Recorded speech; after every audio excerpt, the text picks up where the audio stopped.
And tonight, hospitals are gearing up for small patients they see a lot this time of year. Believe it or not, it has to do with visits to grandma and grandpa. Our senior medical editor, Dr. Richard Besser, has a warning we had not heard before. How many young children exposed to medicines end up in the emergency room every year?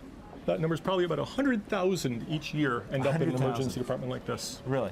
Dr. Kevin Osterhout warns that the holidays can be an especially dangerous time, as he learned in his own home. I got a frantic call from my wife because she'd found my son, then about a year of age, with a pill in his mouth. That pill had come from the medicines that my father had brought to my house with him for the holiday. His son was fine, but the incident is an example of what he calls the granny effect.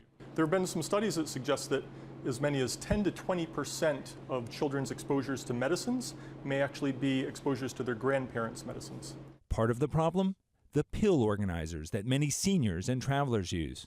A, B, C. 4-year-old Denasia, who recently learned the alphabet, seemed to like the letters on those pill boxes. Oh, you got another one. And while child-resistant bottles can help, they aren't child-proof. It's important to check that the caps are screwed on properly. So if you don't hear that click, it's not child resistant. Exactly. There are other things parents can do. Don't take medication in front of children who tend to mimic adult behaviors.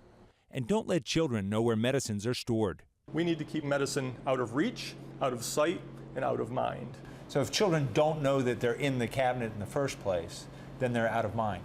Correct. Richard Besser, ABC News, Philadelphia.